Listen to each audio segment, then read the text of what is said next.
that set in place in order to contribute to what in their view of what the greater society is, what is in the betterment of their way of life, which again talks about humans being fundamentally irrational, which ties into the need for humans to be plugged in to an artificial intelligent type of way of life.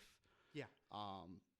In order to create more rationality. Yes. And I would again, okay, when you said AIs, now going in the future, we have to understand AIs are taking off. I mean, they're taking over jobs. Are there downsides of AIs? Tell us the downsides and upsides of AIs. I think, honestly, Jefferson, it could be a disaster eventually for the human race. Yeah. So, again, whatever your viewpoint is on it, I do think that there are benefits. I think that there are disadvantages to artificial intelligence, because the whole thing with artificial intelligence, technological maturity, can we as a human society, as a human race, reach technological maturity? For sure. I think we can, right? Eventually. Well, what happens if we do, though? Is it going to be within human control? Is it going to be within the capability of humans to have the control over it? Now, again, it's not necessarily, and that's kind of why Elon Musk says it best.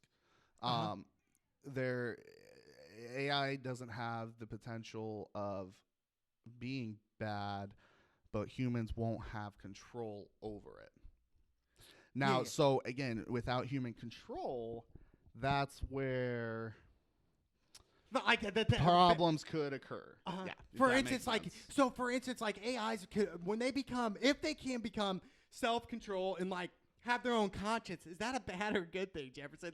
Moving in the future, dude, we have to understand, there are definitely a lot of downsides into AIs. We have to understand that, they are going to take human jobs. They've already have taken a lot of human jobs, a lot of factory jobs, stuff like that, where it's a lot of the AIs, they don't have any feelings, bro. And eventually in the future, in 20 years from now, we will come down to where it's it's just going to come so advanced where they're going to be human flesh, okay, Jefferson? They're going to move like us, talk like this, and we won't be able to differentiate, know the difference, between an AI and a human being if we're just looking at first sight. That's a good point that you make, because that actually, a thought just popped in my head. Hanson Robotics. Have you heard of them? What was that again?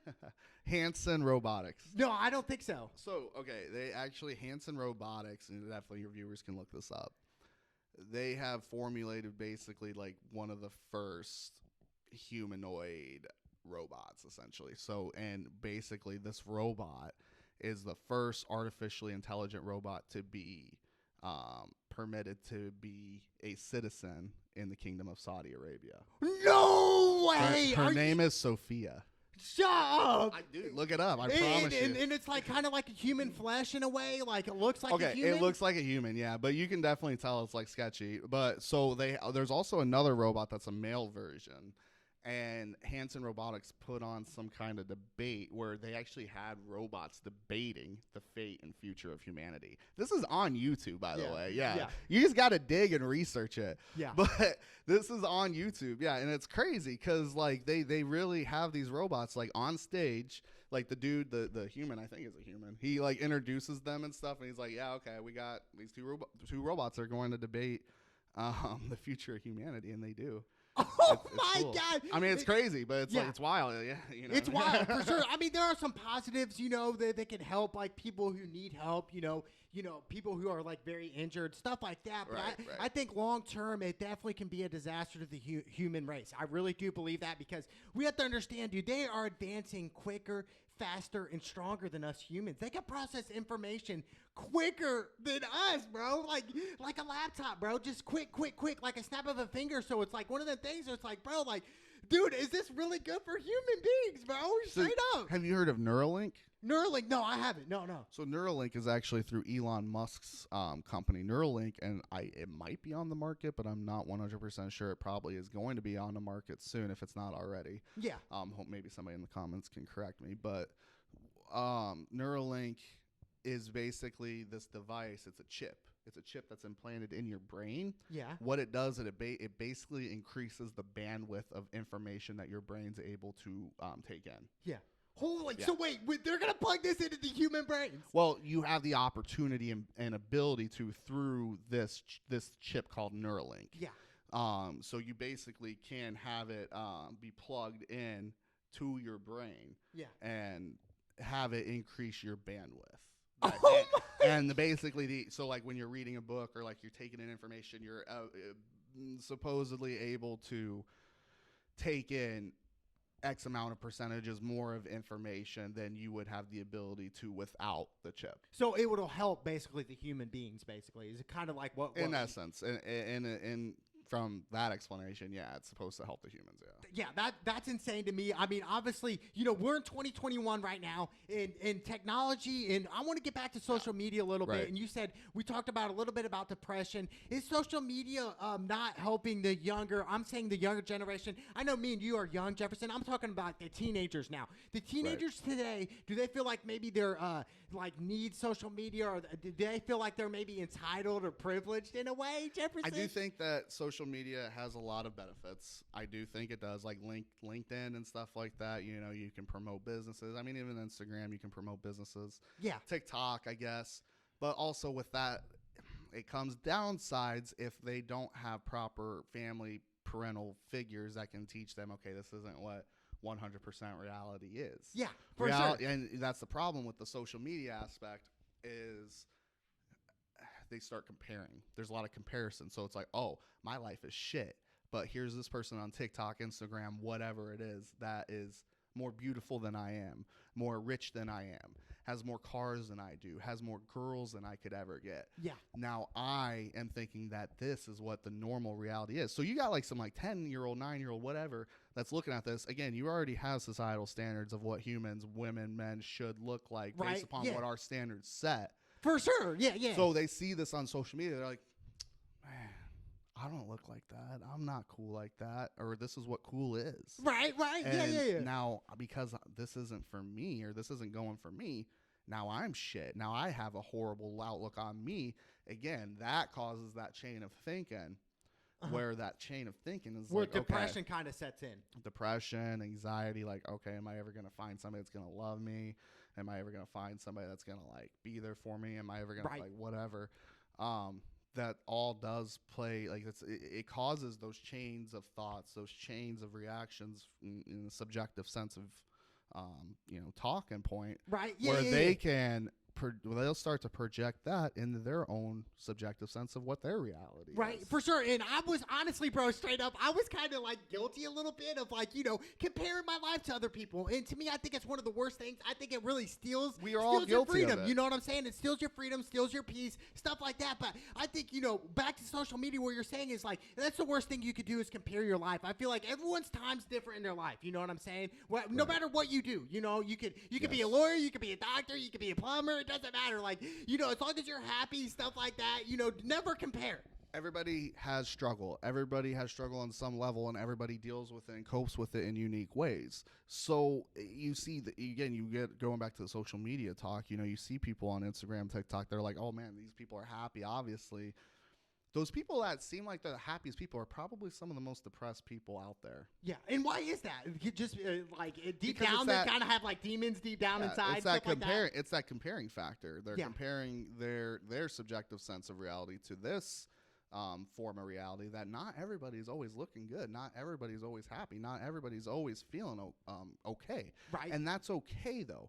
I think a lot of aspects of our society are saying like, okay, you can't have feelings, especially like for men, especially for women. They're always like telling us we can't feel these feelings or else we're expressing vulnerability and we're expressing weaknesses. Right. Which it's not a weakness though. People feel feelings and that's okay. We can feel stuff. We just got to know how to react, respond, and channel it in the more appropriate ways than we do currently, or that our society promotes. For sure. And I just think, in our society, I actually like our society. I think, I do think we're going off left a little bit, but I think overall, I think, we can go the right direction. And I really do think that the light will always outshine the darkness. I really do, and I was in darkness for a while, and I just think, being in darkness for so long, it just kind of gets old. You know what I'm saying? I really do. And I think that always the light will outshine the dark, Yes, you got to find that light.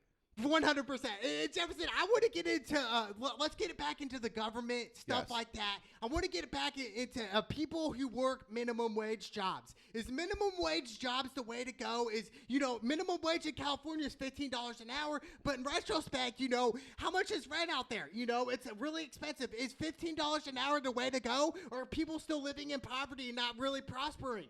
Talking about minimum wage, talking about salary, that is, people will kind of subject themselves to what they're comfortable with. You're given a wage, you're given a salary. Like me, I'm given a salary too. I work a salary job. Yeah. If I go over 80 hours in 2 weeks, I don't get paid for it. That's kind of what comes with the job. Wow. Yeah. But also with that, with that being said, people will stay comfortable in that routine. That's okay. Now, there are better ways that you could make more money with investments, stocks, that kind of thing. I haven't done it personally. I know a lot of people, especially in the Upper Peninsula of Michigan, where they're investing in crypto and that kind cryptocurrencies, stock market, and they're making quite a bit of profit off that. For sure. I think, back to the crypto, I really do believe the crypto is the way to go in the future. I think, eventually paper money, like $100 bills, I think that'll be the past, bro. I really do. I think crypto is the way to go, dude. We're going to start paying for everything on our phones in crypto. Like, money will not exist in 50 years. And you guys probably think I'm nuts. I'm just blown away. I'm having an interview with Cap, bro. Real quick. Like, let me just say that real quick. This is crazy, dude. We've been playing this for 2 years, man. I'm just so happy to be with my dog right now. Hey, I got you, bro. Hey, but getting back on crypto, though, yeah, I do think crypto is definitely the future. And whether it's the future is if that's a good thing or a bad thing is definitely a topic for debate. I do think there is a system of government, a control that is trying to push us towards a cashless society, though, where they, whether that is through crypto or whatever it is. I do think there is a system that does kind of want us to have a cashless society, so that way they can get rid of that laissez-faire capitalistic form that we have right now, in order to have maybe some kind of system of more control. For sure. In me, I believe capitalism good in America. I think capitalism is great. I really do. I think capitalism gets people out of poverty. I think capitalism gets people from the mud all the way up to the top. What do you think about capitalism, Jefferson? I do think capitalism is necessary for people to get out of poverty. Yes. I do think that the system that we have in place is not perfect. But with that being said, I think it's helped people like me who were in poverty and underprivileged. I definitely didn't have the worst life growing up. Privilege? Just kidding. Yeah, there's a lot of privilege that comes with it, though, too, certain things. I mean, and I think a lot of it, too, is how you present yourself. I think confidence comes with it. Confidence is a skill that has to be learned, especially if you have grown up in a society or in a life or in a family structure where you've been just beaten down, whether it's been physically where you've been told that you're not going to be shit in life, where you're 100%. Told you're going to be a failure, where you're told you're not this and that. And that goes with anybody, though. Anybody that's in really run down families that are initiating that cycle, whether it's institutionalization or poverty. Yeah, and I think a lot of it has to do, like you said, with the institution and everything. And I think a lot of it has to do with from a young age, you're told that, hey, you have to do this, you have to do that. Yes. What is true freedom? You know what I'm saying? We have to understand what is real freedom. Is freedom being told to wear a mask everywhere you go 24/7? Is that true freedom? And see, that's where I guess my personal views, I'm okay, I don't think that the government should step in and be okay, people should be wearing masks. I think I think people have the basic knowledge to where they're okay, I'm personally a person if I were immunocompromised, I would probably want to wear a mask if I were going to go into public places if I didn't have anybody to help me. Yeah. Or if I really was really immunocompromised or whatever, and I'd say if I had assistance, I would probably utilize that. I think also a lot of grocery stores are utilizing curbside pickup for groceries. Yeah. I think there's a lot of measures being taken into place. When the government comes in and says, okay, we're going to start mandating certain things, I think that's where the problems start to create, because it's people don't want to be mandated to do stuff. People don't want that. No matter the society, wherever you go, people don't want to be told they have to do something extra. Yeah, for sure. And I think that stems from what we were saying, dealing with society, with certain views, you know what I'm saying? Stuff like that. But I think, Jefferson, for let's get back to the minimum wage for a minute. Yeah. So minimum wage going to eventually increase? I think, us, people, the day-to-day life, the regular people out in our society who got the stimulus checks, they were really happy. And I thought, this could be a disaster for the American people because it's going to cause inflation. You know what I'm saying? It's going to cause people to, prices to go up, gas to go up, groceries to go up, everything to go up. What's the downsides of the stimulus checks that a lot of Americans receive? Well, I got a stimulus check. I think it was kind of cool. I think there's that. Obviously there's inflation. Look at the gas prices for one. Price of milk, it's like $4 or $5 a gallon. I mean, there's all kinds of different stuff, and there's been reports from the Federal Reserve on what's going on with the inflation. I haven't read it myself personally, but the information's out there for people that want to read it. Yeah. But yeah, obviously there's a spike. Why is there a spike? Well, that's what happens when you have all this money being printed and nothing being spent on it. Yeah, for sure, 100%. And it already costs money to print money too. So you're already dollar bill's already debt. Like you're already debt. Even if you got a bunch of money, you're already in debt because it costs money to make money. For sure, it costs money to make money, and I think and I know a lot of people don't like and agree with when I say this, but I really do believe from the bottom of my heart, having debt is not good, bro. I think having debt is being a slave. I really do believe that. It says that in the Bible. It says if you owe somebody money, you're a slave to them. Right. Like you are. So I think and we're taught that from a young age, right? We're taught to say, hey, this is what you need to do. You need to go to school. You need to go to college, but it costs money. You know what I'm saying? So like and a lot of people, and I know even like close friends of mine, they went hundreds of thousands of dollars in debt to go to school. Right. Now they have to pay that off. So yes. to me, it's definitely like, what is the... Yeah, and if they're going through like private loan companies like Sallie Mae and stuff like that, or Navient, they're getting screwed. They got the interest rates that they're paying before they even get to the principal. At least if you're going to take out a loan, try and go through the federal government, right? Well, for sure, 100%. But I think, all debt is not good. And we hear some people say there are some good debts, for instance, like a business debt or something like that. But I just think when I hear debt, I hear a disaster. I really do. I think there's going to be a lot of debt regardless. I mean, so like I just refinanced on a loan and using my car as collateral. I'm paying like $80 a month less. I could have had that car paid off in 2 years, but, I made the decision for myself and my financial personal situation where I was like, I'm going to refinance this loan and pay $80 less a month and just increase it by like 3 years, whatever. Yeah. I have a stable job, so I'm like, okay, I'm just going to go ahead and do that, But again, not everybody can do that. But if you have the opportunity to do that, yes, you're in more debt, but over time, you're going to pay less per month. Also, while increasing your credit score at the same time, which is going to be needed for, say if you want to go get a house, for mortgages, that's debt right there. Yeah, too. that's debt. And I really, truly believe were houses built for people or were they built for the banks? Right.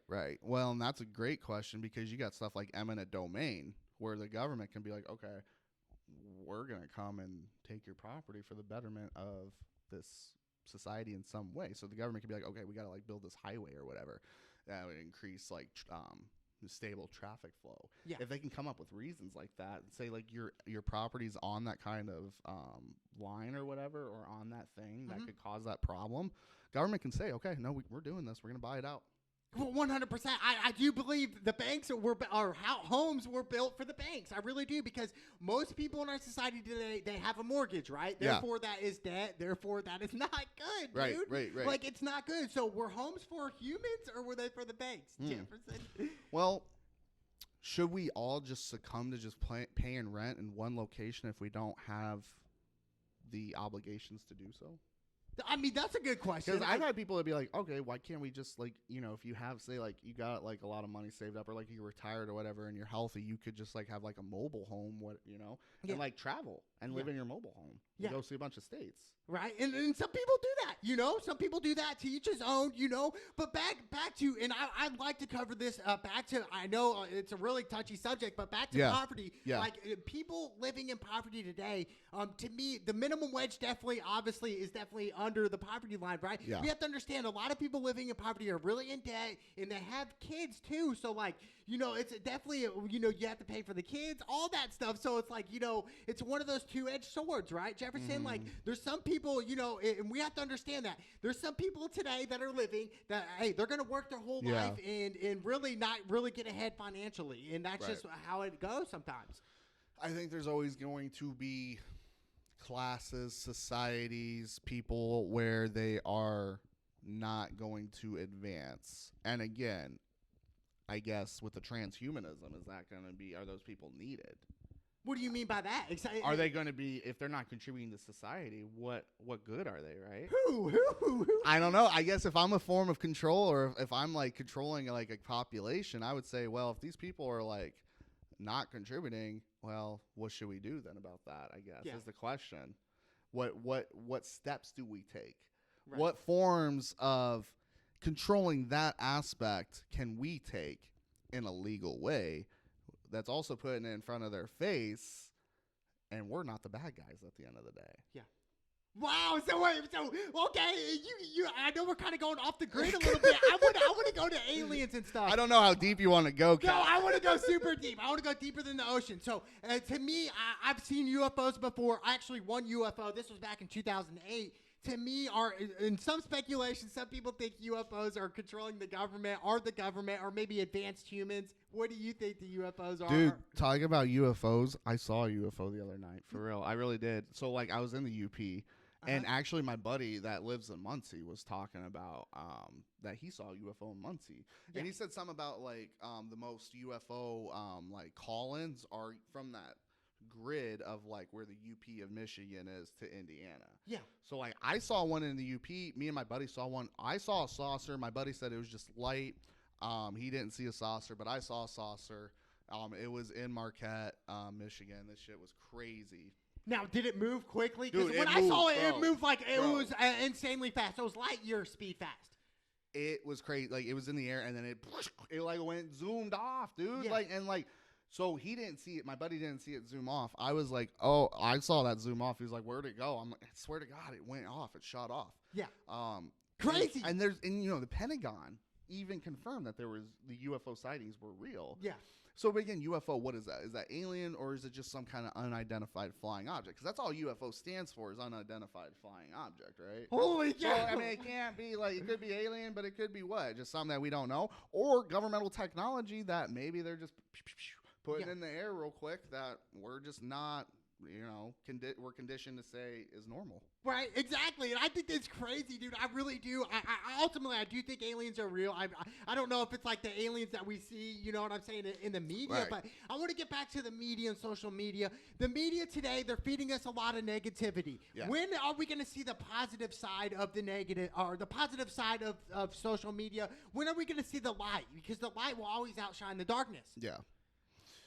Well, I don't think there's going to be light with social media, man. I think the whole thing with social media is, yes, there is benefits to it, and there's a lot of ways of people being able to stay in contact with one another, which is good.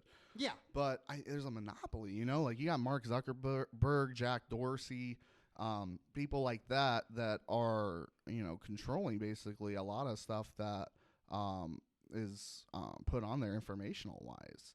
So if you have that kind of monopoly on information like that, I mean, you can control what's being put on there and censoring what's not going towards your agenda, then that's a dangerous thing. I think when you're starting to censor people in a society that the First Amendment of our Constitution says freedom of speech. Yeah. You're trying to censor that, right? I guess, again, whatever your opinion is, I think that freedom of speech aspect is very essential. Yeah, for sure. And freedom of speech, like you said, here in America, I do believe America is the greatest country on earth. I do believe you can come from something to nothing here in America. You know what I'm saying, Jefferson? That, hey, you can really take off and do what like, you know, you put your mind to. Yeah. Do you believe that, Well, Jefferson? I think in the capitalistic laissez-faire society, yes, I think that's the American dream, is being able to pursue something better than yourself.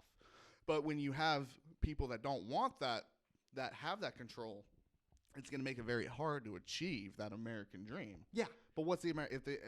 I guess my sense of American dream could be different than your sense of the American dream, though, too. So that American dream is a very ambiguous term, right? guess, The American dream is kind of just like a broad term. Yeah, what like, is the American dream? I mean, yeah, a lot of people have different views on the American dream. I think the American dream is like retiring at 40 and never having to work again after age 40. Right. What's your view, Jefferson, of the American dream? I think the American dream is breaking the cycle. That's where it comes from, is breaking the cycle for a better purpose. For a better purpose of just all around better subjective purpose. So like for me, I didn't want to get in that cycle of institutionalization, drugs, poverty. I wanted to go get a degree. I wanted to better myself in that way. That was my idea of personal success. And that's not everybody's idea of personal success, and that's okay. Yeah. But that's mine, and I was able to achieve that. And now, I was taken away at a young age from CPS and stuff, and now I'm working at a job. What's CPS? So CPS is Child Protective Services. So this is an agency that would come in and investigate family problems, family situations. I had a lot of family situations going on to where basically I was 17. We had my siblings. We had to get removed from CPS. Dang, dude, I did not know that about you, Jefferson. Yeah, dude, it was crazy. Oh, my God. But one of the things that I got to learn from that was, I wanted to work this kind of job to where I would prevent these families from having to get their kids removed. So what I do now is I work in family preservation. And so you help families that are kind of dying or really not helping their children, right? So maybe drug addicts, somebody like that. Yeah, so I work with drug addicts or people that have had physical abuse against their kids for whatever reason. A lot, all of them have denied it for whatever reason. But basically, we go in when there's category 1 or 2 CPS cases in Michigan. I cover certain areas there, and these cases, basically, CPS is ready to remove the kids. So what we do with my program is we go in there and we say, okay, what do we have to do in order to get you guys where you need to be to prevent this removal from happening? So do we have to provide you education? Do we have to help assist you in getting resources? Do we have to help you with assistance, that kind of thing? So that's kind of what my agency does. We really focus on, okay, what can we do in order to help this family from getting their kids removed, and also in turn creating that long-term family preservation. Right. And that's awesome, Jefferson. To me, I'm amazed at your story, bro, of I didn't realize that stuff, bro. And that's crazy, bro. Now it's making you a better man, right? I don't talk about it a whole lot, but I wanted to kind of give it to you guys on your podcast. Yeah, for sure, bro. And I think that's great, Jefferson. And to me, that it's crazy because us humans in America, we all come from a different background. We were raised different. Some people were raised, in a church. Others weren't. Others were raised around drug addicts. Others weren't. Yeah. Others were privileged and others were not, Jefferson. And I want to kind of get in privilege. Is some groups in our society today privileged in a way of, when I say privileged, I mean maybe getting taken care of better or giving things for no reason, really, just because to give, right? Maybe you didn't earn it. You know what I'm saying? Yeah, so talking about privilege, it's a very interesting topic of conversation because you look at privilege and, your definition, and I think it's a good definition of people being taken care of in a society where they might be favored for whatever reason.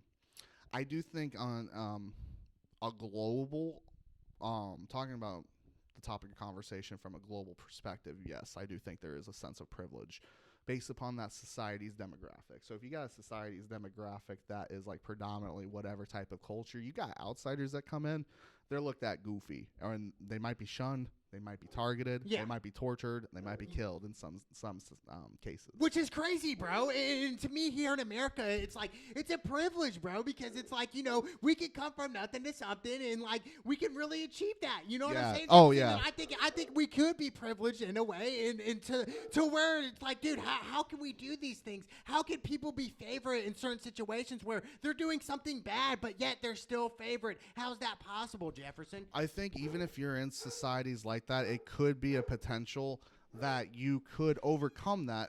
Again, it's hard for me to talk about the talking about global perspective. Yes, privilege exists, but I would say talking about it from the United States perspective too, because that is the predominant point of reference that I can go off of. I would say, privilege would exist in a sense here. in regards to like white privilege and that kind of thing. Yeah, explain that. So, like, have you ever had white privilege before, Jefferson? I would say, yeah, with like my name and that, and, you know, my persona, I come off as like, you know, just a chill dude. You know, I do think like even white privilege could probably play a factor in that. So people are probably more apt to give me a job, and that's definitely a factor. I do think that plays into our societal standards. I think that is a problem, and I think that we really should try and shift away from that, which I think is going on right now. You know, you have the white race that's not going to be the majority probably here soon. Yeah. Which, again, I don't see that necessarily as a bad thing. I see that as a historical necessity because history repeats itself, and then history has to go in certain directions. For whatever reason, I don't really know the reason behind it, but that's just kind of how human evolution works. So you have oppressors, you have the oppressed, and over time, history not only repeats itself, but then you have the counteract effect occur. So now it could be likely that the white people could be oppressed at some point in the next 40, 50 years based upon them not being the majority. Again, I don't see that as necessarily a bad thing. I see that as just kind of what history does. I think it's going to be important for humans to recognize there is a divide that is in place, and we kind of have to just like really rise above that. And you get talking about the Matrix and stuff. I think we're plugged in. You know, media is like, okay, you have this divide. Yeah. You have to go left. You have to go right. And you know, I think a lot of aspects of the media do kind of go a little bit left. Whatever your reason is for that. I mean, that's also another topic of discussion. But it's all means of polarizing different points of view in order to create that divide. That's crazy, Jefferson. And to me, I believe, you know, the human race, I think we're all one human race. I don't think anybody's, you know, Hispanic, whatever. You know, and I understand this, the society, the system says, you know, you're white, black, Hispanic, whatever. I think we're all one human race. I don't think there is no such thing as race. I think there is just one human race. I think that's what we all have to realize, is that it's just a one human race thing. Like, we all have to realize we're all human beings. It really shouldn't matter the race, the ethnicity, the class, the sexual orientation. It should just go back into, can we have common ground? Like, we have different beliefs. That's okay.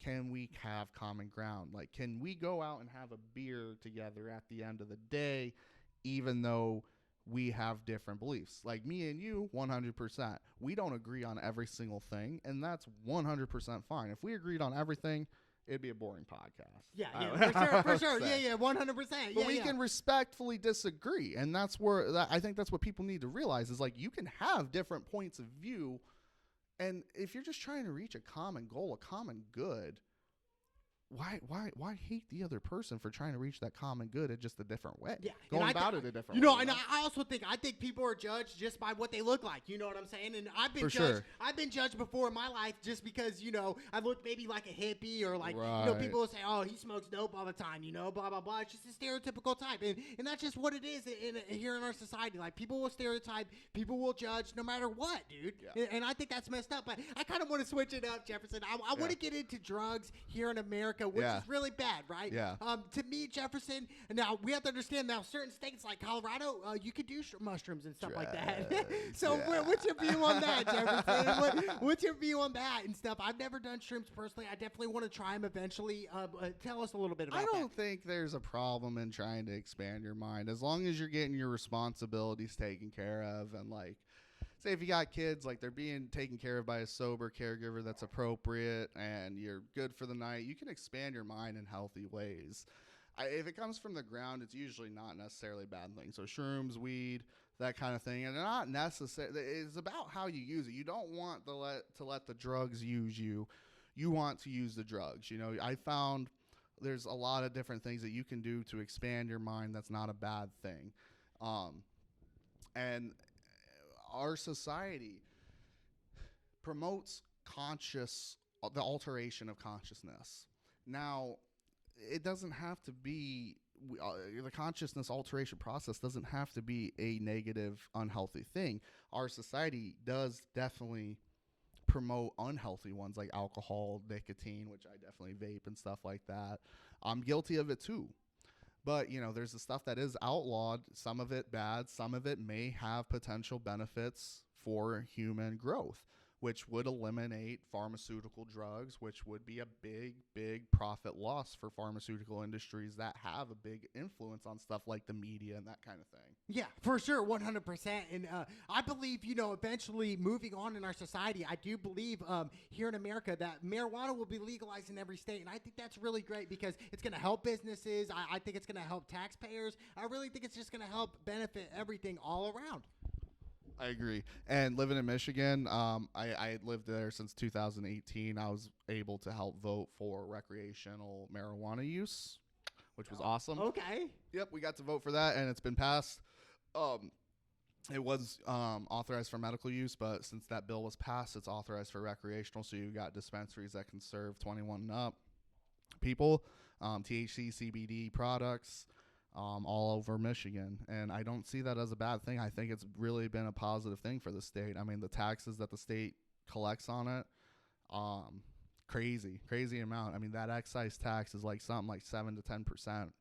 Of when you purchase, any say single you want to purchase. buy like a quad or something, how much would you get taxed on that? Shit. So like you go like spend like $60 on whatever, you're probably spending like 70, 75, with that tax. Dang, so they're taxing you. They're taxing you, yeah. I mean, you got a lot of taxes, fees that come along with it, but it's kind of the price you pay for having that legal substance. But you got like states like like Oregon and stuff that's kind of decriminalized and legalized certain other drugs, which again I don't think is a bad thing. I think really the drug usage conversation should go more towards the topic of conversation regarding the clinical aspect rather than the criminal aspect. I don't see a point in it working in the system for the very very short amount of time I have, the last 4 years. So I do think that there shouldn't be criminal prosecution for it. Yes, I do agree. Yeah. People who are in prison right now because of marijuana, should they be in prison now or should they be released? For marijuana just alone? Yeah, alone. Yeah. No. I don't think they should be imprisoned or jailed for that. Not at all. If you got like a simple possession charge for marijuana, no, I think that should be expunged right away. Yeah, for sure. And I think it's the way to go. Why criminalize somebody for just using a chill plant? You know what I'm saying? Even mushrooms though too. Like as long as he's coming from the ground, you like. Well, mushrooms don't they come from cow shit? Or no? Yeah, well, whatever. They still come from whatever. They come from natural whatever processes. Yeah. Same with marijuana. I'm not sure on the whole logistics, but I do think that regardless, these are substances that our society has been like, no, you can't use it. But is it a horrible, bad thing to use? And right. I guess that's the question people have to kind of answer for themselves. Right, 100%. And I that's a great point, Jefferson. And I think we're going towards that way. But to me, is it gonna help with your mental health to do those type of drugs? Does it help you? Well, I know for certain people, it's definitely helped them out quite a bit. Regarding like psilocybin treatment, microdosing that, because when you ingest a psilocybin, I believe that your body converts it to psilocin. So with that, it taps into certain parts of your brain that can increase neural pathways and increase your blood flow to certain parts of your brain, which could definitely have benefits for that. Again, not necessarily a bad thing. I think that these are aspects of the brain that these substances could potentially have benefits for. Again, not everybody's biology, not everybody's biological chemistry works with that, and that's okay. There's also stuff like kratom, CBD, stuff that doesn't have necessarily psychoactive effects that also can serve the same purpose for treating aspects of depression and aspects of for sure. And back to the depression, Jefferson, I that's a great key point that you said, because I do think, marijuana in a way could help with depression. And we've even heard of speculations of, I definitely, with mushrooms, of stuff like that, of just like getting people like out of that, right, Jefferson? Of getting people really to become free, to become free in their thoughts and not have negative way of thinking, stuff like that. Well, and that's kind of the whole goal, right? Is like living in a free society. You should be given that opportunity to have that freedom of choice. Again, if you're establishing your responsibilities, you're not neglecting kids or whatever, abusing kids, you're not doing stuff like that that's going to be detrimental. I don't really necessarily see a problem in that. You know, I mean, correct me, and if you have a different opinion on that, let me know. But I do think that it's okay to do that with certain substances. Now, I'm not saying go out and smoke meth or shoot up heroin. That's not what I'm saying. I'm saying certain things can have certain benefits. And I actually did my writing proficiency exam back at Ball State. I actually did something regarding that, where it was talking about like, okay, like people that use like meth, you know, like meth has this really hardcore stigma where it's like, okay, like people are like using meth like bad, no matter what it is. But if there's that one person to say like they don't have any kids, they're getting their responsibilities accomplished, they're doing everything they got to do. Yeah, for sure. They're experimenting with it. Is that a bad thing? And it was a completely opinionated response. And it was like, okay, is this necessarily a bad thing? Is this going to be something that's detrimental? And I said, no, I don't think it's something that's necessarily bad. I think it's something that, you know, again, with that one specific example, you know, that isn't something that could be a detriment to society, if that makes sense. 100%. And I kind of want to change it up. Like, you know, I want to get into DMT. And we've heard instances where DMT can actually, you know, get you out of depression, stuff like that. Expand on that a little bit. And I've heard a lot of people trip on DMT where it's like, dude, like they've had the craziest trip. DMT, also known as dimethyltryptamine, it's a natural thing that occurs in the brain. So everybody has DMT, natural things, living things, trees, bugs, they all have some sort of level of DMT. Now, DMT is a very unique thing because, you know, you do have it in like forms that you can smoke, right? Right. So if you're able to smoke it, you could potentially have a breakthrough experience. I've never personally done this. I know a lot of people that have experimented with it. Yeah. They say you smoke it and you take like 3 big hits, right? Okay. You break through. So you like basically expand and go out of your body and you have a communication with something. Yeah. Again, I haven't had this experience myself, but they say you have a communication with something, whether that's God, whether that's yourself, whether that's something interdimensional. They don't know what it could be. Right. But it's something that has a profound effect on living things. And talking about humans, it can have a very profound effect on having an expanded perspective on life. Right, for sure. And it's crazy. And like you were saying, Jefferson, it's like, you know, it gets people out of like a slump or something, if that makes sense. So to me, it's definitely one of them things where it's like, okay, is it going to be right? Is it going to be wrong? Stuff like that. Would you advise someone to do DMT? Well, I mean, I think it's something that should be taken cautiously, just like with any substance, whether it's alcohol, nicotine. You know, you got to come in at it with a good mindset. It's all about the mindset and the setting of environment that you're put in. If you're in a stressful environment and you're trying to take some kind of like psycho hallucinogens, that's probably not going to be to your benefit. And I think that's probably what creates the bad trips for a lot of people when they're on LSD or mushrooms or something along those effects, because they're like, okay, I'm going to psych myself out right now because like I've taken something that I don't have 100% control over, so I'm going to freak out. Right. And instead of letting it take control in a good way and riding it out. Right. You know what I mean? For sure, 100%. And I think it's great. I mean, well, I do it personally. I don't know. I've thought about it, Jefferson. I've never done any of those crazy drugs. Besides, I like marijuana. You know what I'm saying? Yeah. But to me, it's just like, I don't know, dude. Like, it's one of them things. It's like, should I do it? I don't know, dude. Like, what if you have a bad trip or something like that? There's some things I've had some personal experience with. I mean, even just smoking pot. Like, if you don't come at that with a real good mindset, you can psych yourself out and give yourself a panic attack. So that kind of comes into the question, how much of it's psychosomatic? How much of it is we're psyching ourselves out? Maybe at some point, if we're having a high enough tolerance, you know, maybe it's a placebo effect. Like we're smoking at that point in order to just, you know, do it. Right. It's routine, you know. Are we even getting that feel-good effect, you know? And that's kind of the debate on, like, having this legal, strong marijuana. It's like, okay, am I getting am I getting actual benefits from this, or am I just, like, loading my brain's THC receptors to the point where my tolerance is going to be crazy high, so I'm going to have to keep trying to reach that high. And that's with any substance. Luckily, it's just with marijuana, it's not that dangerous, but right. It's that same concept, though. Like, am I going to keep reaching that, and am I going to satisfy that craving? Right. Or is it routine? 100%, and I think it's kind of the way we're going. I mean, who knows, But to me, I want to switch it up, Jefferson. I want to get into relationships. You talked about earlier, Jefferson, about you moved up to Michigan with your girl. You thought you were going to get married. Explain to us, what's your longest relationship? What's happened? Oh yeah. Well, I guess one of my longest relationships was. Well, probably in high school. It wasn't the girl that I moved up here with, but the girl that I probably first fell in love with. We were together for like 2 years. Yeah. So that was probably my longest relationship. Didn't go well, obviously, but here we are, still trapping, young, wealthy, handsome. You feel me? But it's all good. But hey, one of the things that I learned from that was, all right, you can't like attach yourself negatively, because like my whole thing was I had like really unhealthy attachment shit, because I was like, okay, I grew up very like.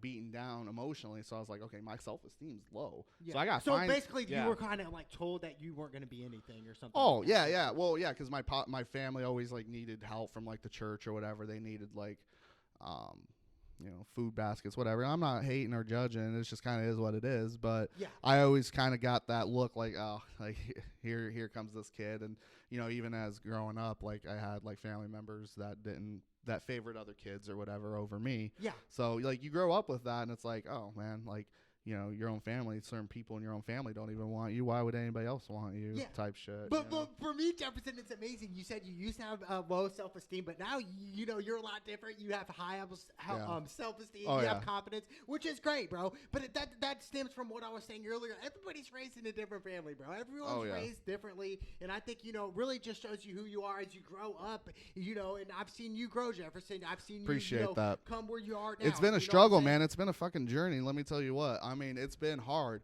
but again, that's kind of been my point to your viewers and to, everybody, is like that mindset's key. Your thinking is reality. If you got that social media and stuff that's like telling you ain't shit, or your family's telling you ain't shit, or whatever's telling you ain't shit, you got to realize you are something, and you can make something out of nothing, and that's a cool thing, and that's a beautiful thing in itself too. Right. To basically make something out of nothing is what you're saying. Making something out of nothing, because you're given nothing, you're born with nothing, and you got to make something out of it, man. Or else it's like, what's the point? You got to find that purpose, whether that purpose is in yourself and God. I found a lot of purpose in that. I've been going to church and stuff a lot more, which for me, that's really helped me out a lot with getting clarity, finding clarity in life, like clarity in my struggle, clarity in my own personal things. Me and you had some good conversations. I remember last year when I was down here, we had a lot of good conversations on mental health and struggle. Yeah. And, we both shared some really good shit. And I thought, it gave me a lot of insight, because I'm like, oh man, like my boy Cap, like he's a really positive influence, really, really happy guy, but he deals with stuff. And that kind of like let me know, okay, I'm dealing with stuff, and that's normal. Yeah, like, we all normal. Deal with stuff. Yeah, 100%. If we didn't have like the opposition, if we didn't have the trials, the challenges in life, the tribulations. We have to have that to really prosper and succeed. You just have to, dude. You learn from that, dude, over time. But I think it's I do disagree with you though, Jefferson. With us born with nothing, I do think we're born with something. Every single one of us, whether you're born rich or poor, I do think you're born with something, and I think that something's inside of you, bro. I really do. I think it's living inside of you. It's been inside of you since you were in your mother's womb, Jefferson. That's like, crazy. what would that be though? Like a spirit or something? 100%. A spirit that's living in you, bro. Okay. It's the Holy Spirit that's living in you, bro. That's really like making. Like we're just born innately with it. We don't have to like find it, right? No, you will find it eventually. Have is a strong word. You have to do this, you have to do that. Right. But I think it's inside of you, bro. Yeah. The Holy Spirit is in you, bro. Yeah. Like I can see it glowing out of you right now, Jefferson. And it's just beaming off you, bro. The confidence, the esteem of you doing that, bro. So even if people like go through like a trial where they're like, I don't know if I'm gonna go to church or if I'm gonna believe, do you think the Spirit like is still like in them being like, okay, 100%. I'm gonna break out eventually, Yeah. Like for instance, bro, like say you do something bad, you did somebody wrong, you hit somebody, say you punch somebody in the face, or whatever the case is, bro. I do think yes, your spirit, eventually you're gonna be like realize and say, oh, bro, I did something wrong to somebody. I shouldn't have done that.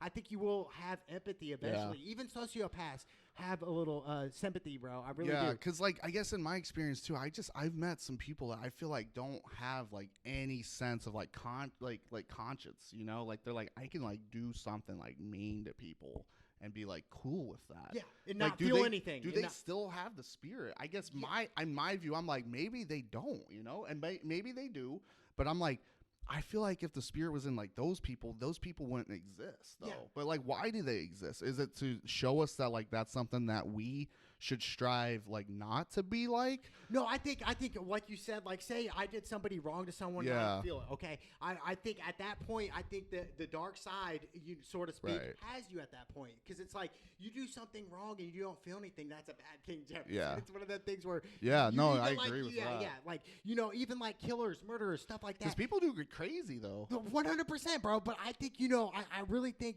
it stems from deep down in your heart, bro. And I really do. Your heart is such a powerful thing, right? Yeah. You know, without the heart, we wouldn't be able to exist. Right. All our organs in the human body today exist through our heart, bro. Right. Really, it does. Crazy. Everything's like connected to the heart, and I mean, if you think about humans in their fundamental sense of being, the only thing we stem from is like the brainstem frontal lobe cortex. We have to like that's kind of like our whole sense of consciousness right there. So it's like we kind of have to realize like all the chaos, the social media, everything crazy that's going on in our day-to-day lives. We got to realize like we stem from this beautiful thing. I mean, thinking about the universe, we're made of stardust, we're made of carbon, which is all in the universe. The universe, God, consciousness, it's all beaming within us. It's in our eyes. It's in our skin. Like we got to like realize that's what it comes down to is the basics of it. Yeah, for sure. But back to what you said earlier, Jefferson, you made a good point of like, of you doing something wrong and you not being able to feel anything. I think, for instance, Jefferson, and I think you can relate, say you were dating, you used to date a girl, right, for 2 years. Yeah. Say you ended up, I'm not saying you did, say you ended up cheating on her, right? Right. And after a while, I feel like you would feel like, oh man, like I shouldn't have done that. Yeah. You know what I'm saying? Oh, and I've definitely not been perfect in a lot of instances. There's been a lot of cases where I've not been 100%. Like I kind of talked a little bit earlier about, I had my own attachment issues. I had my own stuff where I was like, okay, I'm not doing stuff healthy in a relationship. I didn't realize it at the time. I realized it kind of thinking back after, because there was a point where I was dealing with, moving to the UP. I got cheated on, broken up with, whatever. And I was alone. So I was really reflecting on like, okay, I'm alone. I got to figure out my shit right here, right now, or I'm going to go in this deep, dark hole of depression and continuous anxiety of what the future is going to entail. Right. Through that, I blossomed, though, and I was able to, like, bring to myself, by being the person that I am, healthy relationships, friends, people that I feel like were on my side. Yeah, for sure. And Jefferson, I know I'm getting really deep here, bro. And I knock on wood, I don't know if I've ever got cheated on. I hope I didn't. Mm-hmm. Tell me what that feeling was like when you got cheated on. Bro, so I moved up from Muncie to the UP right after I graduated from Ball State. It was a crazy time, like, and I don't do that ever. Like, I've never done that. Like, I've obviously lived with girls or whatever, but like I've never like just upped and moved like that. So this girl, I was like, okay, this is the one. Yeah.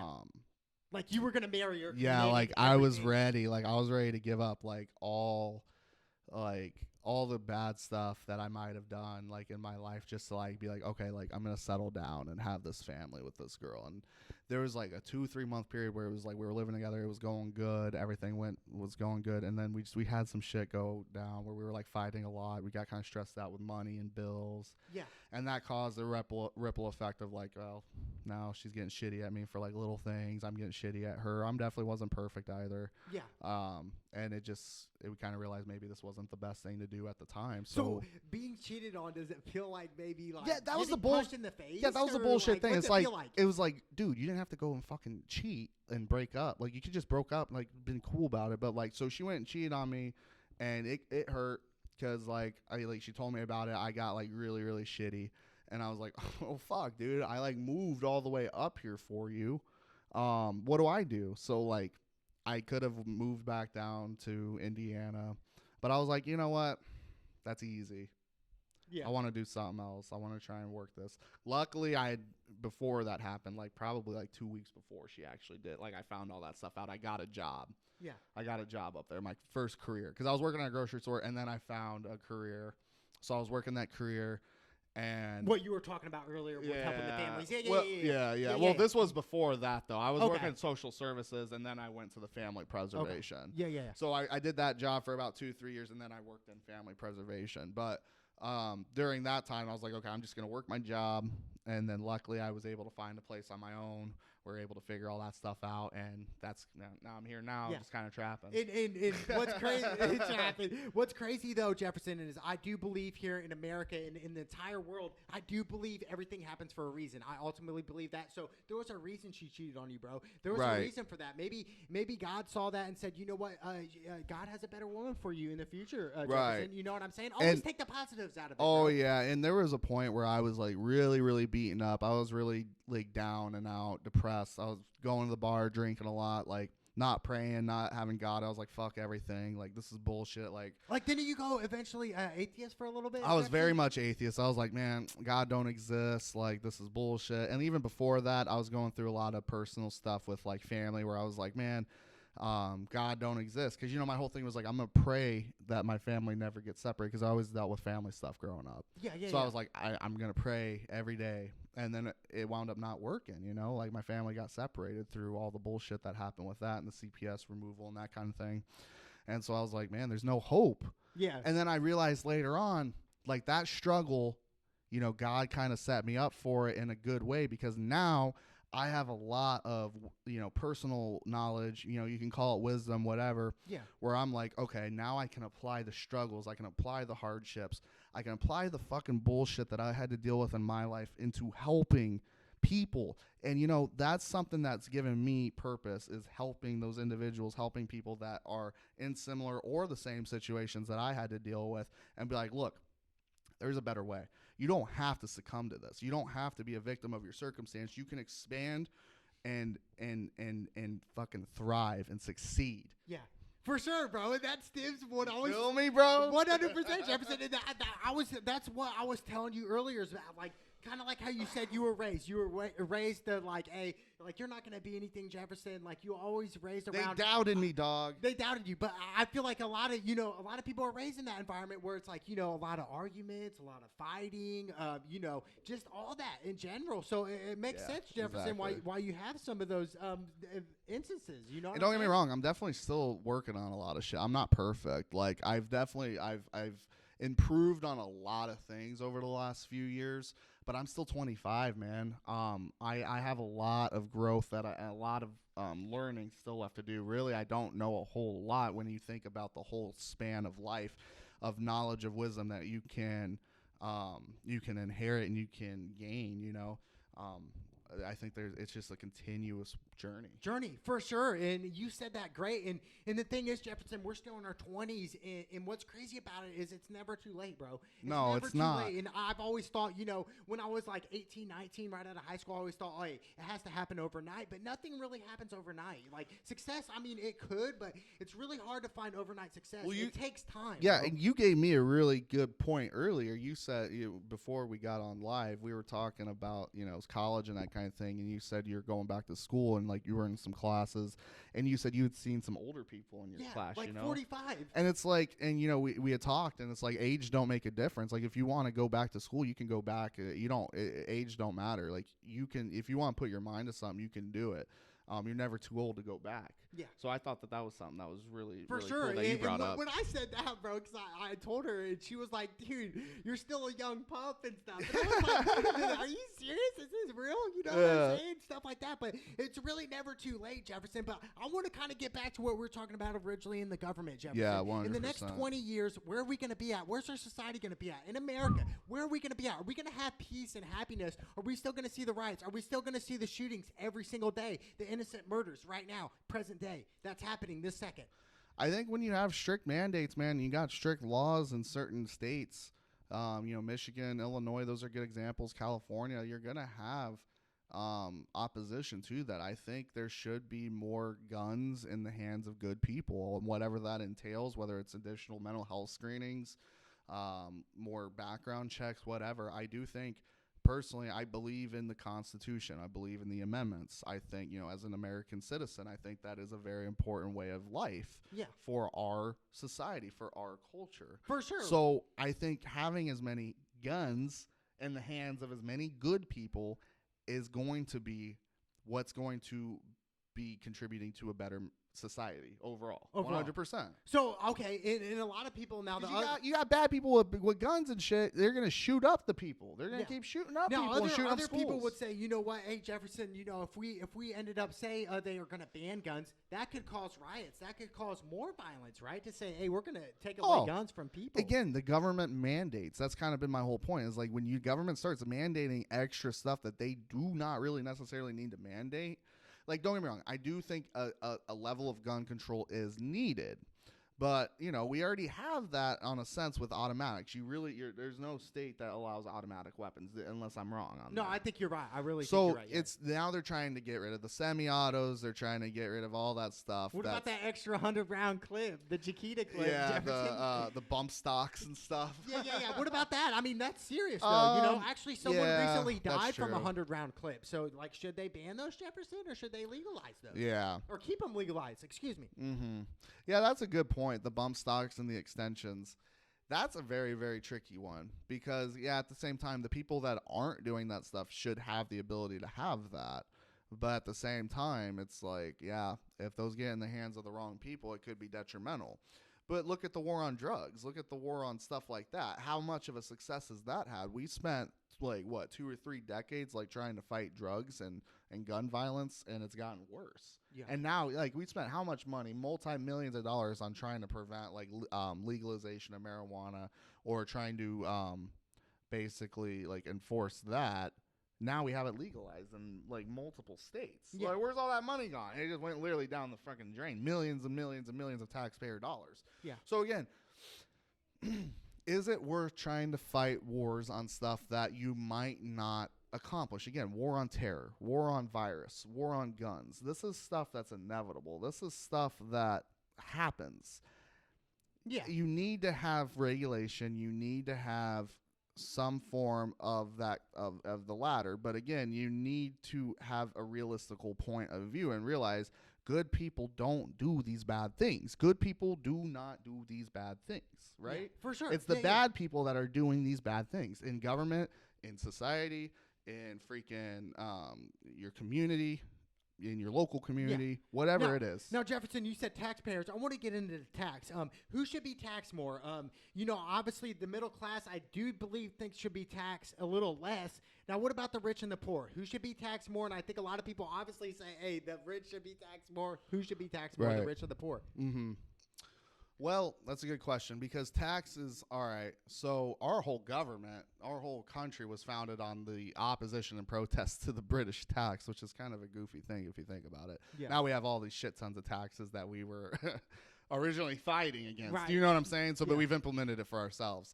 You know, I think both aspects, poor and rich, get screwed in some facet. Excuse me. So, like, when it comes to tax, yeah, I do think that, like, if you're making multi-billions of dollars, you should probably pay a little bit more in taxes than, like, the average person that's... Yeah. But again... Well, Bill Gates once said he paid over $10 million in taxes. But again, it's like, well, these people that have these multi-billion dollar businesses or whatever are also providing a shit ton of jobs at the same time. People forget that. And also the minimum wage being increased, that kind of thing, that would screw businesses over. So it's like, yeah, well, should multi-billion dollar companies pay more tax? Yeah, probably a little bit more, but at the same time, you don't want to overtax them because they are providing the jobs. Yeah. So I don't have a real solid answer for that, but it's a very complicated economic process that should be taken more seriously than just political commentary. Now, for our society, are we going in the right direction with the economy-wise right now? Obviously, a couple years ago, economy was booming a little bit. Now, no. Why is that? Because inflation is crazy right now. So that's one thing. Inflation, the fact that COVID put out businesses, COVID put out people's work.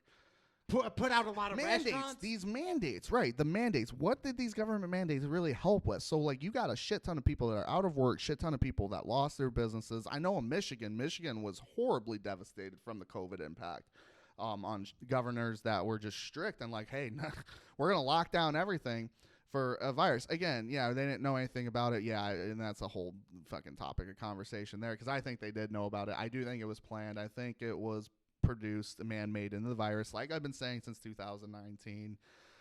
People don't want the truth, though, I think. I really do think that's what it is. People don't really want this stuff because people are afraid. People are scared because it threatens their normal way of life. It threatens their comfort zone. People are like, okay. Like the truth is a force of nature, right? I don't want to be told that, like, people in Hollywood or scientists that, you know, people that you're told are, like, good people, doctors, scientists, politicians. You're told as a kid, like, these are the trusted people. These are the trusted individuals.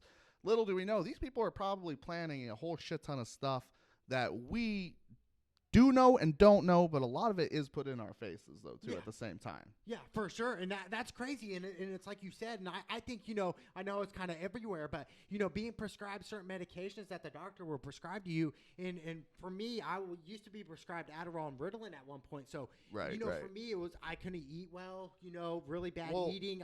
You know, obviously, I still can't sleep that great right now. Even then, and I even told my doctor this, but he was like, you know what, it's going to help you through this and that, blah, blah, blah. But to me, it's like, do we know the long terms on Adderall, certain medications, certain pills like that? I'm glad you brought that up, Cap, because I think that's a topic of conversation that people really, really don't talk about a whole lot. So, like I told you, I worked in social services prior to me working in family preservation. So with that being said, I was responsible for my youth that came into the residential for you know, their service plans, making sure they were getting services from the organization properly and that they were getting their medical necessities adhered to as well. Now, with that being said, I've had a lot of conversations with doctors, nurses, psychiatrists, you know, behind closed doors. When it comes to Adderall and that kind of thing, doctors have told me personally that a lot of doctors, not just in Michigan, but all over the United States, will just put kids, you know, very young kids. I don't know how young, but very young kids, at least in my experience, 10, 11 years old. They'll just put them on Adderall, Ritalin, without giving them formal tests to see if they would benefit from that. So what they do is they put them on the Adderall, they put them on the Ritalin to see how they just react and respond to it. Yeah. If they have the adverse effects, they're like, okay, we're just going to take them off of that. Again, I'm glad you brought that up because that can have a lot of ripple effects of negativity for children and, you know, their brain activity, their brain patterns, you know, how that can influence how they them, react to respond. Yeah, all that kind of thing. So if they're not doing those formal tests, they're just putting them on it. They're basically just doing these experiments on kids. Yeah. It's medical experimentation. That's legal, and that's legal. Doctors can do that. Yeah, and they're making bukus off that. Well, yeah, because like you prescribe them and they go and get the pills. That's pharmaceutical bucks. You know, money's going to the pharmaceutical industries. That's initiating the cycle of all the shit that's going on. And here's another reason, Jefferson. And I actually had one of my best friends growing up. He got into pills, right? And just really went down the wrong path, right? And that's why I think, you know, getting addicted to pills could be a really bad thing. Opiates, stuff like that. Yeah. That's why I support marijuana to the fullest because, you know, people with marijuana, I haven't seen people fight on marijuana. No. I haven't seen people go crazy on marijuana like I have with alcohol. Right. You know, but dealing with the pills, I really disagree with it, bro. I really disagree with getting addicted to it and becoming dependent on it every single day. Yeah. Well, it's like a blanket to you, and know? we talked about, you know, the psilocybin treatments, the marijuana treatments, how that could have profound effects on people, which would eliminate the need for a lot of pharmaceutical medications, which if that was done on like nationwide, global scale, whatever you're talking about, even just a nationwide scale, profits are lost for those industries. Yeah. That's a threat, you know, because you go up against big pharma. Politicians don't do that. Why? Politicians, the lobbyists that control the politicians, which lobbyists is, again, not a conspiracy. This is all stuff that happens. They have influences in the pharmaceutical market. Yeah. They get all that money. Yeah. They're getting them. So, you know, your views on Trump, whatever, I don't know. I don't really care. But it is true that the price of insulin was low under the Trump administration. It's basically as cheap as water. But that shit was skyrocketed under other administrations. Why is that? That's a big ass profit margin. You got like, what's the guy? Martin Shkreli. You remember the Martin Shkreli guy? Yeah. The Wu-Tang guy. He really likes Wu-Tang. He fucking has an influence on like the HIV medication. And he increased that from like what? I think it was like a $20 pill to like a $600 pill. Yeah. Something like that. Yeah, something like that. It was like a crazy profit margin. Ridiculous. But he had to testify in Congress. Again, you can look this up. He had to testify in Congress regarding that. Like, why that was a thing, why he did that. Yeah. But in their view, it's not necessarily unreasonable.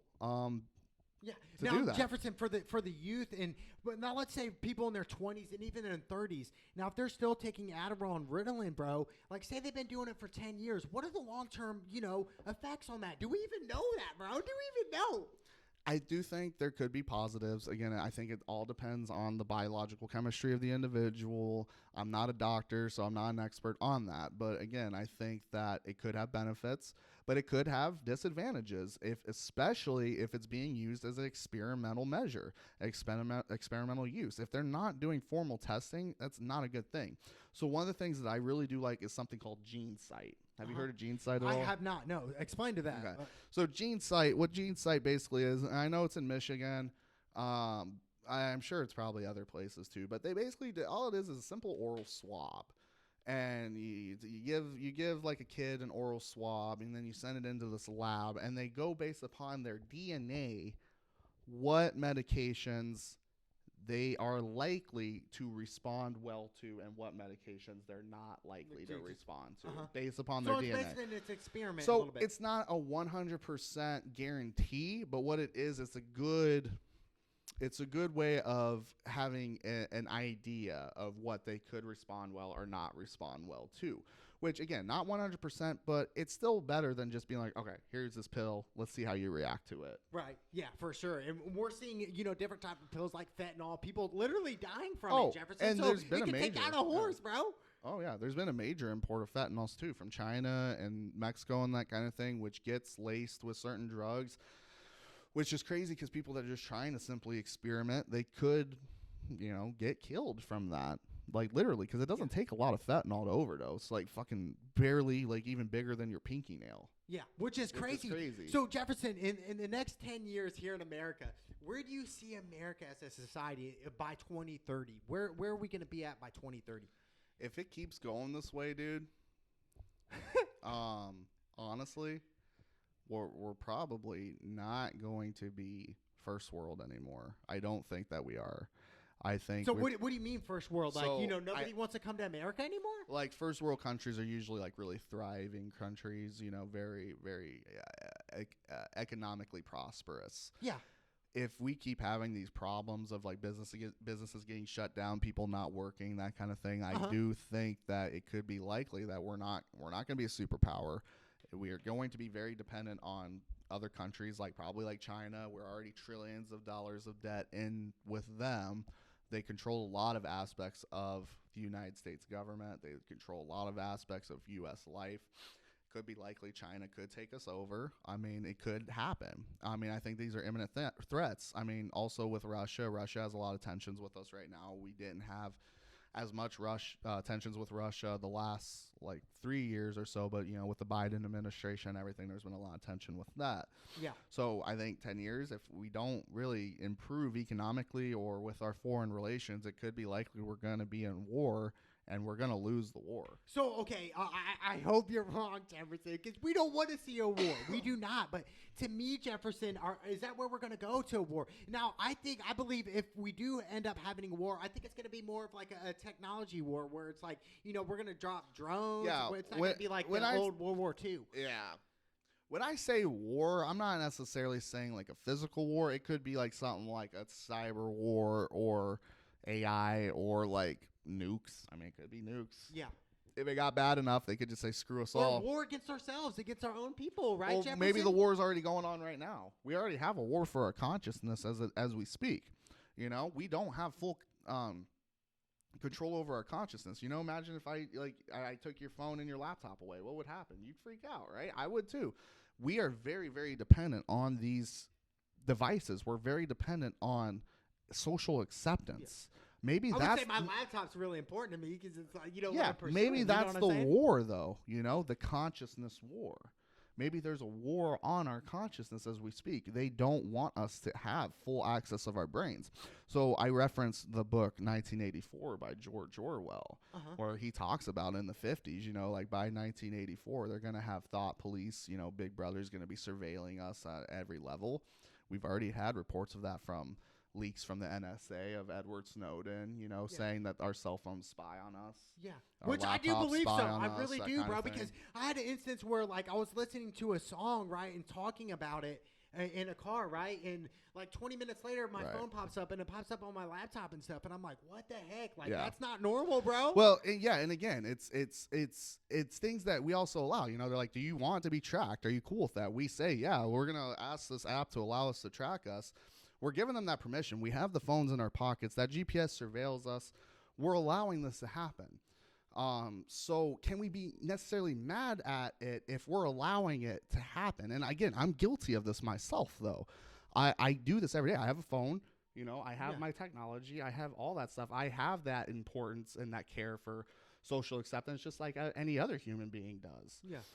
But again, it's like we talked about drug use. We talked about that. It's like using these substances, using these technological gifts that are presented to us, and just not letting it use you, though. Right? And like control you, control your thoughts, control the way you eat, stuff like that. Yeah, which, and I think a lot of ways it's still, it continuously does. I mean, and if you know, I do think our cell phone does track us and like watch us, you know, when we don't necessarily give it that full consent to do so at that time. You know what I'm saying? Yeah. For sure, bro. That's crazy, bro. To me, it's definitely eye-opening, and it's one of them things where I do believe you, Jefferson. I really do.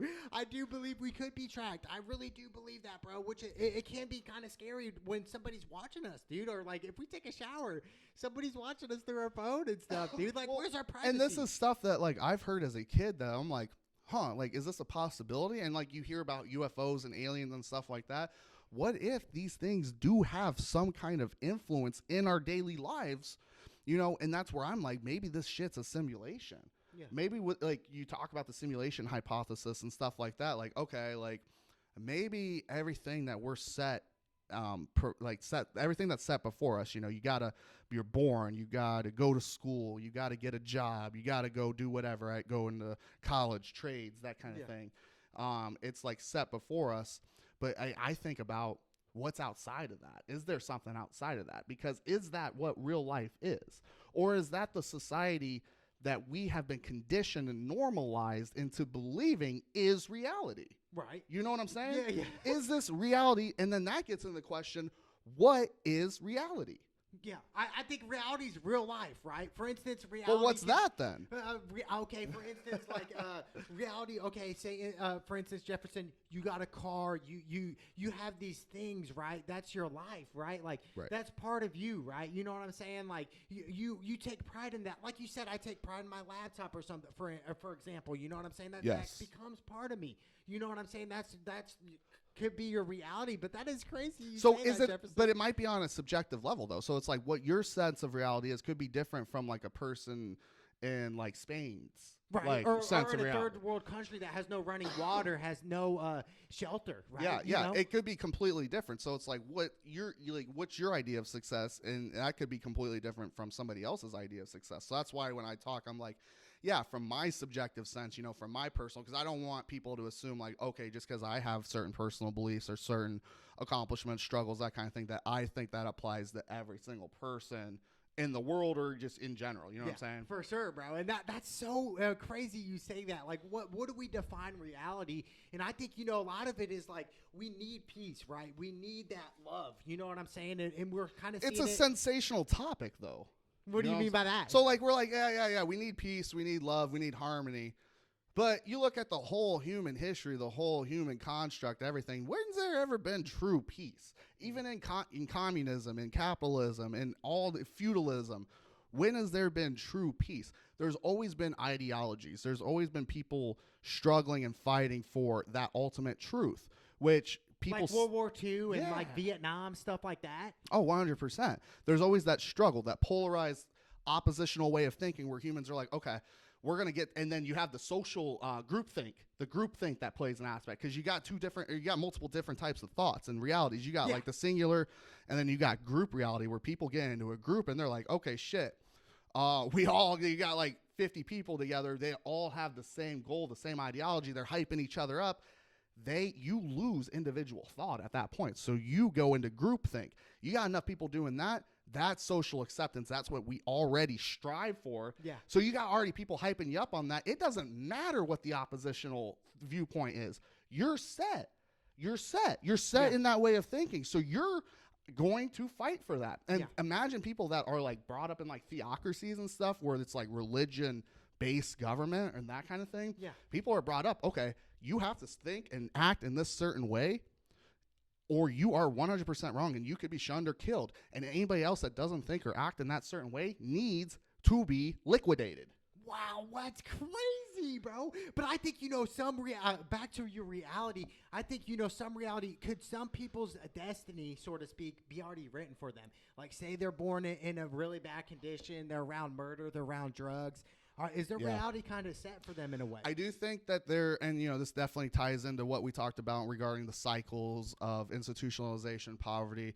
Again, speaking from a United States point of view, I do think that people are set in certain ways of lifestyles. Yes, whether it is, whether not even just, cycles, but privilege. Talking about like the privilege and stuff, people can already have, I do think, some kind of privilege, whether it's class, and if you're in a certain society where you might be favored based upon demographic, I think privilege could be present in those situations too. Yeah, for sure. Crazy. Does that make sense? Does that make sense? That makes sense. Yeah, that makes sense for sure. I just wanted to be like, what do us humans like? Where are we going? You know what I'm saying? Like, well, what's our goal? I think humans are I know my goals, obviously, personally. I'm saying as a global scale. Yeah, like we said, goals are definitely subjective, but I think from a global scale, everybody wants that peace. Everybody does want that harmony. I think everybody's going to have different ways of trying to achieve it. But I do really, really think that the goal for everybody should be finding that common ground, because we all have different backgrounds. We all have different ways of growing up. We all have different ways of coping with the stressors that life presents before us. Yeah. We all got our shit, man. That's really what it comes down to. It's like, okay, everybody, that next person, your next door neighbor has something completely different going. So it's like, I think empathy is important. I think having that empathy for people, wanting to just try and, help if you can do it. You have the ability to do it. Why not just do it? Yeah. What's really stopping you at that point? If you got the ability to do it, what's stopping you from doing it? And that's kind of been my whole thing growing up and just in my life in general, is like, if I have the ability to make somebody smile, if I have the ability to, you get somebody an ice cream cone or fucking a meal or whatever, it's like, why not just do it? I can make somebody's day. They could be going through some really, really hard shit. They could have gone through a death, something like that. It's like, I don't know what this person's going through. And this person could be like, a really, really good person that needs help. Yeah, for sure, bro. And that stems back. But what you were saying earlier, dealing with the wars and like us humans, we've always been a war with each other. We've always been a fight. 100%. Why is that, Jefferson? When are we going to have peace? You know what I'm saying? Well, again, it's like we got that dichotomy of opposition. My truth is different from your truth, and if we don't have that common ground and accept that common ground, we're going to clash. We're going to fight. Humans are inherently irrational. We're inherently chaotic. We inherently have shit that we're like, I want to prevail. We have that dominance factor too. Yeah, which is nuts, bro. Like, I feel like a competitive, because for me, like, you probably don't know this, Jefferson, but I'm really competitive, dude. I hate losing. Sometimes I'll even cry when I lose, bro. Right. It could be a board game. Why is that, it though? It doesn't matter. What do you mean? Yeah, why do you think, like, you get, like, really competitive and, like, you might get, like, sore after losses? I don't know. It's just, for me, I just want to win, Jefferson. I don't know why. I just want to win. I don't care if it's checkers. I don't care if it's basketball. I don't care if it's tic-tac-toe, Jefferson. Like, if I lose in something to anybody, it sucks, bro. Right. It eats me alive sometimes, bro. Do you think that might stem from some things that you might have struggled with, like, though? when I was a kid? Yeah, for sure. yeah, Absolutely, bro. And I think it kind of like my childhood and, like, how certain things happened or, certain environments I was around at sometimes. For sure, bro. I really do think that, Yeah, because I feel like, a lot of the times, growing up, I feel like I was kind of last a lot. You know what I'm saying? Right. Like, just not first. Yeah, and kind of in that society where it's like you're feeling beaten down in some certain way. Again, it doesn't always have to be that family structure. It can be your community, it can be your friends. Yeah, for Say sure. if you're like last, like on the playground, getting picked for kickball. That shit's that's traumatic for kids. You know what I'm saying? For sure, absolutely, Jefferson. So that's great that you said that, bro. And like I said, Jefferson, it's an honor, bro. Yeah, it really is to have you. Hey, we've been waiting how long to do this shit? It's been a while, bro. Like, it's been years, and I've been grinding. grinding on it, bro. So, and it's like you said, just do it, bro. Like Nike said, bro, just do it. What's stopping me? What's stopping you from achieving what you want to do? Right, and you've had a lot of accomplishments and strides since then, too. And, that's why I've been talking about this whole time is like that mindset aspect is key. I think there is a big, big connection between thinking and reality. So if you think that something's going to be shit, if you're going with that pessimistic mindset, like negative a lot. Yeah, you're going to probably more than likely have those negative results occur. If you're thinking to yourself like, man, my confidence is low, like again, like I'm looking on social media or like I see these people that are doing obviously something that would look at something like to me obvious that they're doing good. They're probably not doing as good as they're portraying themselves to be, which is why like, I got rid of Facebook and that kind of thing. I'm trying to, wean myself off of Instagram and Snapchat. But I'm guilty of it myself, I fall into that social media hole. Right. I think that's detrimental for our kids, man, because they're gonna grow up thinking and being confused by their outlook on what life should be. In reality, I think, now here's a positive thing, Jefferson, of social media. I think, it connects certain people. It connects different backgrounds. Right. You know what I'm saying? So there's always positives out of every situation. I ultimately believe and like I said, I'm not like a 100% hater on social media. I do think, like I said, it does have its positives. It has its good points. But can there be too much of a good thing? Is there too much of a good thing? Can there be too much of a good thing? And if there is too much of a good thing, should we stop that for a little bit of period of time, right? Yeah. So again, I think it's like using that, but not letting it use you. I think that's really the important thing. Like consume you. But people don't have self-control though. I feel like people this generation, it seems like we're lacking that self-control. Even me, like I want that instant gratification too. I want shit right away. I don't want to necessarily wait. Yeah, and long time process. And again, I do think there is good stuff with that. There's good aspects and good benefits that could come from that. But it's finding that happy medium and responding to it. So it's like, yeah, I don't want to necessarily pursue something that might be a little bit out of my reach. But again, if I want to set that long-term goal for it, maybe I should set short-term goals. And that's something that I instruct my families on in my job is those SMART goals, specific, measurable, attainable, relatable, and timetable. Right. And that's what everybody should do when they're setting short-term, long-term goals for themselves. For sure. And to me, it was always like kind of like, we all battle each other, right? And I feel like the biggest battle for me was always battling against myself. You know what I'm saying? And that's always going to be a struggle, though, Cap, is battling with yourself. You're always going to have, and if you feel otherwise, let me know. But I do think you're going to have internal struggle. You're going to have those demons. You're going to have that devil talking to you in your head, like, oh, you're not going to be shit, or like, your circumstance of your past. But I think we have to figure out, okay, no, we got to have that voice of light come to overcome that part, you know? For sure. It's because we all have those inner demons. We all got those insecurities, that low confidence. We all got that stuff that something's gone through in our lives that is contributing to some kind of sadness. That's basically taking away your happiness in that period of time, whether that's worry, sadness, depression, anxiety. When you're feeling stuff like that, you're taking that happiness that you could be experiencing in that present time away from yourself. You're not giving yourself that happiness, which my whole point when I talk to people and talking to them about the experiences I've gone through is you owe yourself that happiness. You owe yourself that long-term happiness, but you got to find it in yourself. You can't depend on a government. You can't depend on a person. You can't depend on a girlfriend. You can't depend on somebody to give you that happiness. You got to find it in yourself. You got to find that confidence. And then you can find your girlfriend or stuff like that. And then they'll come to you, though. Yeah. The good people will come to you. You will find your friends. They'll come to you. You put that energy out. You realize that you can find happiness in being alone. Because, man, let me tell you what. When I had to be alone for that period of time dealing with all that bullshit. You know what I'm saying? Yeah.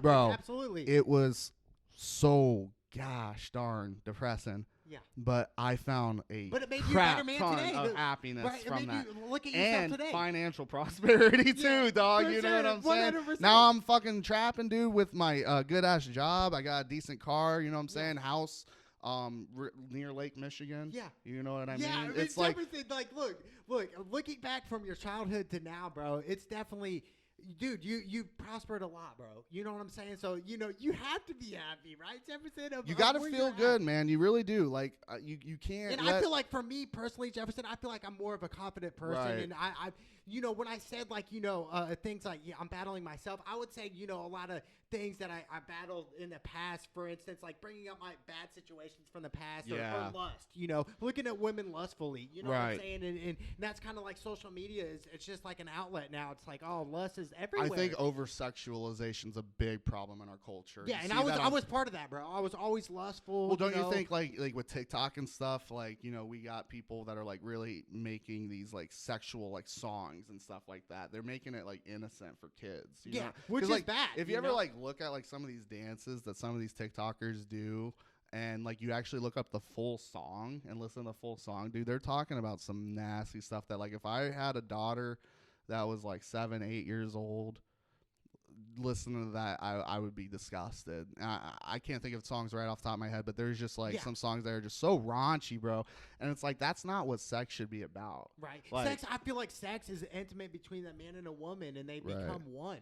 You know what I'm saying? And for a while, you know,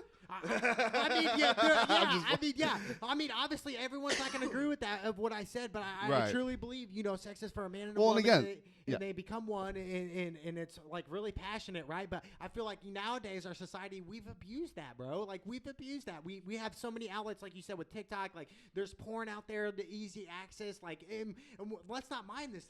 We're talking about young children here. We're talking about teenagers that have access to this. We're talking about 9-year-olds that have access to this, bro. You know what I'm saying? And I feel like, you know, having lust is one of the worst things. You know, and I battled it for a long time, and I still battle it. You know, randomly. You know, throughout the day or, you know, whatever the case is. And I think, you know, it's bad, bro. And I think ultimately it's really deceptive, and I think it really could eat you up, bro, you know, from the inside. I mean, to an extent, I agree with you. But like I said, we're not going to agree on everything, and that's the beauty of this podcast. I do think that lust is an inherently human thing. I mean, and again, I don't think it can be a bad thing, but it's a matter of how you use it. So like we all got lust. We all have those human sins. And it's going to be part of the human construct kind of no matter what, you know, and you look at it from a Christianity basis, you look at Jesus, right? He's the perfect person, right? Yeah. We all try to be like Jesus, but we can't ever be like Jesus because he's perfect, and we'll never be like that because we're inherently born with sin, right? Yeah. That's kind of the whole concept behind it. Yeah. So, but who said you can't be like Jesus, though? Who said that? Well, you can strive to be like him, but you'll never fully be like him because of the inherent sin, right? But that inherent sin is forgiven based upon the God already and him dying on the cross. Yeah. But you still have that sin, and we're always still creating sin. Unless you don't, you know, I mean, I don't know anybody that doesn't have some kind of sin in their life. Exactly. So I think the whole point is utilizing that sin. I guess, and I think this is where people disagree with me on it, and that's okay. I think, you know, we have dark sides. We all have dark sides as human beings. And I think an important part of gaining that confidence, gaining that ability to love yourself and be alone is mastering that dark side, mastering your negative side, that yin and yang. You know, we all got that balance inherently put in us, but it can be used for good, or people can not have self-control and be deceived and let their feelings, emotions, whatever they're dealing with get the best of them, to where those sins and that negative aspect is overcoming. For sure. And for me, like I was telling you, Jefferson, like lust, right? And I think, you know, me, you know, before like being in that lifestyle, being in the lust, you know, the party scene or whatever,